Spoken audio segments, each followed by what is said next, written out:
Hello everyone, എല്ലാവർക്കും സുഖമല്ലേ?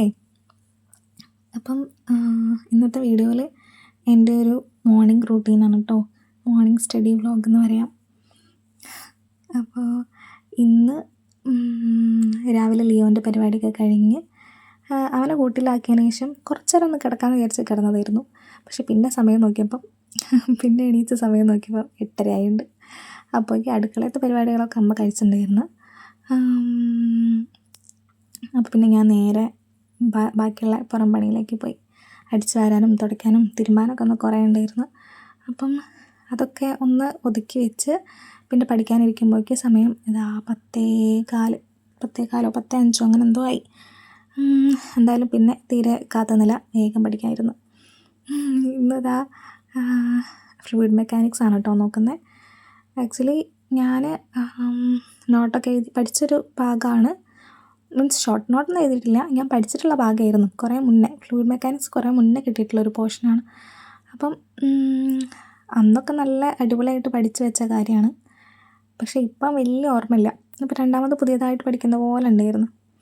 അപ്പം ഞാൻ ആദ്യം തന്നെ എന്താ ചെയ്യുന്നതെന്ന് വെച്ചാൽ, പൊതുവെ പുതിയൊരു ടോപ്പിക്ക് ഞാൻ പഠിക്കാനിരിക്കുകയാണെങ്കിൽ ആദ്യം ഫസ്റ്റ് തന്നെ ഒന്ന് റഫായിട്ടൊന്ന് വായിച്ചു നോക്കും. വെറുതെ ഒന്നുമില്ല, ചുമ്മാ ഒന്ന് ഓടിച്ച് വായിച്ച് നോക്കും, എന്താ ഇപ്പോൾ ഇതിൽ പറഞ്ഞതെന്ന് ഒന്നറിയാൻ വേണ്ടിയിട്ട്.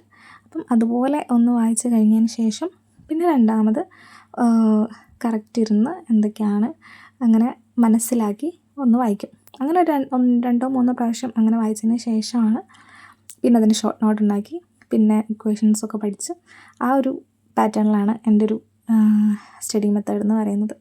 അപ്പം ആക്ച്വലി കുറച്ച് ടൈം കൺസ്യൂമിങ് ആണോ എന്ന് ചോദിച്ചാൽ കുറച്ച് ടൈം കൺസ്യൂമിങ് ആണ്, പക്ഷേ ഓർമ്മയിൽ നിൽക്കും. അങ്ങനെ ഉണ്ട്, കുറച്ചൊക്കെ ഓർമ്മയിലുണ്ടാവും. റിവിഷൻ വേണം കേട്ടോ. എങ്ങനെയാണെങ്കിലും എന്തൊക്കെ നമ്മൾ പഠിച്ചാലും റിവിഷൻ കറക്റ്റായിട്ടില്ലെങ്കിൽ പോയി. ഷോർട്ട് നോട്ടൊക്കെ എഴുതി വെച്ച് ഞാൻ കഴിഞ്ഞ വീഡിയോയിലും പറഞ്ഞിട്ടുണ്ടായിരുന്നു. ഷോർട്ട് നോട്ടൊക്കെ ഉണ്ടാക്കി വെച്ച് നമ്മൾ നല്ലോണം പഠിച്ചതൊന്നും പറഞ്ഞിട്ട് കാര്യമില്ല. കറക്റ്റായിട്ട് റിവിഷൻ നടന്നിട്ടില്ലെങ്കിൽ പിന്നെ ഒരു കാര്യം ഉണ്ടാവില്ല. നമ്മൾ അത്രയും സമയം കൂടി നഷ്ടപ്പെട്ടെന്ന് പറഞ്ഞാൽ മതി. അപ്പം അതൊക്കെ അവിടെ നിൽക്കട്ടെ. വേറൊരു കാര്യം ഞാൻ പറയണമെന്ന് വിചാരിച്ചത് എന്താ വെച്ചാൽ, ഈ വീഡിയോ എന്ന് പറയുമ്പം ആക്ച്വലി ഇതാ ഒരു പ്രൊഡക്റ്റീവ് മോർണിംഗ് റൂട്ടീനാണ്. സംഭവം പ്രൊഡക്റ്റീവായിരുന്നു. ഉച്ചവരെ നല്ല പക്കായിട്ട് പ്രൊഡക്റ്റീവായിട്ട് പോയ ഒരു മോർണിംഗ് ആയിരുന്നു. പക്ഷേ എനിക്ക് പറയാനുള്ളത് എന്താണെന്ന് വെച്ചാൽ, ദ മൊമെൻറ്റ് എന്താ പറയുക, ഞാൻ ആക്ച്വലി വീഡിയോ എഡിറ്റ് ചെയ്യാൻ വേണ്ടിയിട്ടാണ് ഉച്ചയ്ക്ക് ശേഷം ഫോൺ എടുത്തത് എനിക്ക് ഓർമ്മയുള്ളൂ. പിന്നെ വീഡിയോ എഡിറ്റിംഗ് ഒക്കെ ഒരു ഭാഗത്തു കൂടെ നടക്കുന്നുണ്ട്. അപ്പം അപ്ലോഡ് ചെയ്യുന്ന സമയത്ത് നമുക്ക് കുറച്ച് ടൈം കിട്ടുമല്ലോ. ആക്ച്വലി എൻ്റെ പെട്ടെന്ന് അപ്ലോഡ് ആവാറുണ്ട് ഇടയ്ക്ക്. അപ്പം 6 മിനിറ്റ് 2 മിനിറ്റ് അങ്ങനെയൊക്കെ സമയം കണ്ട സമയത്ത് എന്നാൽ ഞാൻ കുറച്ച് നേരം യൂട്യൂബിൽ കളിക്കാം എന്ന് പറഞ്ഞാണ്ട് പോയതാണ്. പക്ഷേ എത്ര നേരം കളിച്ചതെന്ന് എനിക്ക് ഓർമ്മയില്ല.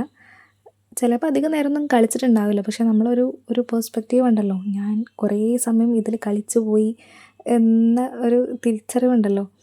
മീൻസ് സമയമൊന്നും ഞാൻ നോക്കുന്നില്ല. എൻ്റെ ഒരു മനസ്സിൻ്റെ തോന്നലുണ്ടോ, അയ്യോ ഞാൻ ഇത്രയും സമയം നഷ്ടപ്പെടുത്തി എന്ന തോന്നൽ വന്നതിന് ശേഷം പിന്നെ ഞാൻ പിന്നെയും അതിലേക്ക് എന്നെ കളിച്ച്, മീൻസ് ആ ഒരു ലൂപ്പുണ്ടല്ലോ, നിങ്ങൾക്കൊക്കെ ചിലപ്പോൾ അറിയാൻ മതിയാവും. ഒരു ലൂപ്പുണ്ട്. നമ്മൾ എന്താ പറയുക, നമുക്ക് അങ്ങനെ ഒരു ചിന്ത തോന്നിക്കഴിഞ്ഞാൽ പിന്നെ കയ്യിൽ നിന്നൊക്കെ പോയി, പിന്നെ പ്രൊഡക്റ്റീവ് മോർണിംഗും ഇല്ല, ഒന്നുമില്ല.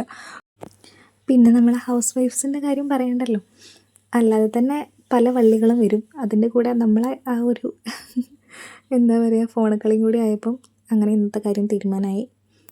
പക്ഷേ തിരിഞ്ഞു നോക്കുമ്പം രാവിലെ നല്ല പ്രൊഡക്റ്റീവായിട്ടുള്ളൊരു ദിവസം തന്നെയായിരുന്നു. അപ്പം ആ സമയം ചെറിഷ് ചെയ്യാൻ ഞാൻ തീരുമാനിച്ചു. അങ്ങനെയാണ് ഇങ്ങനൊരു വീഡിയോ. പോയ സമയം, നഷ്ടപ്പെടുത്തിയ സമയമൊക്കെ പോട്ടെ, പോയത് പോട്ടെ പോലെ. നമ്മൾ പക്ഷെ നന്നായിട്ട് ഉപയോഗിച്ച ആ ഒരു സമയമുണ്ടല്ലോ, അത് മതി നമുക്ക് അടുത്ത പ്രാവശ്യത്തേക്ക് ആലോചിച്ച് നല്ല മോട്ടിവേറ്റഡ് ആയിട്ട് പിന്നെയും തുടങ്ങാൻ വേണ്ടിയിട്ട്. അപ്പോൾ ഓക്കെ, ബൈ.